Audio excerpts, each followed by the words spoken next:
Hello viewers, welcome to আমরা বাগানের আরও এক পর্বে। সো কেমন আছো তোমরা সবাই? যে বাগানবিলাস আইডিটা আমার হাতে দেখছো বা দেখলে, এটাকে পার্থ বলে।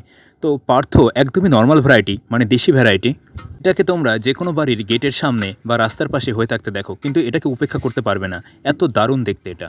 তো আগের থেকে আমার কাছে মাটি তৈরি করা ছিল, তার সঙ্গে একটু মিশিয়ে নিলাম সিউইড, মানে 1 চা চামচ, আর নিয়েছি একটু ট্রাইকোডার্মা ভিরিডি, যেটা একটা গুড ফাঙ্গিসাইড। নেক্সট নিয়ে নিলাম একটা খুলানকুচি। এটা ড্রেনেজ সিস্টেমের জন্য খুবই দরকারি। বাগানবিলাস গাছের ড্রেনেজ সিস্টেম খুব ভালো করে করতে হবে। আর তারপর দিয়ে দিচ্ছি ঝুরঝুরে করে তৈরি করা মাটিগুলো।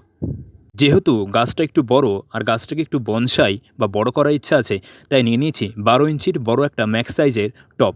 আর যেহেতু গাছ বসানোর ক্ষেত্রে আমি ডবল লেয়ারিং করি, তাই এক্সট্রা করে শিংকুচি আর হাড়ের গুঁড়ো আর একটু স্যাফ ফাঙ্গিসাইড তলায় দিয়ে নিচ্ছি। এটা তোমরা স্কিপও করতে পারো, বাট আমার ভালো লাগে বা এটা আমার পদ্ধতিতে আমি দিই।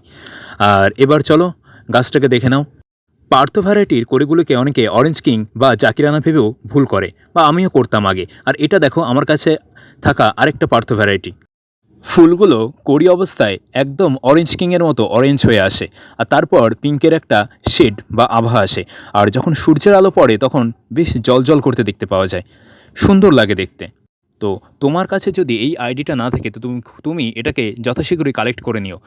মানে তোমাকে এটা নিরাশ করবে না। আর বছরে প্রায় 9 মাসই ফুল থাকে এটায়। তো আমি যথারীতি গ্রো ব্যাগ থেকে খুব সাবধানে এটাকে কেটে বের করে নিয়েছি।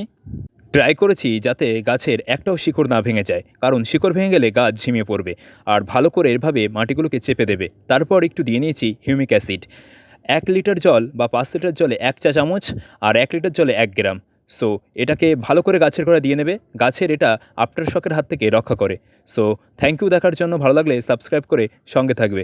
টাটা, দেখা হবে নেক্সট পর্বে।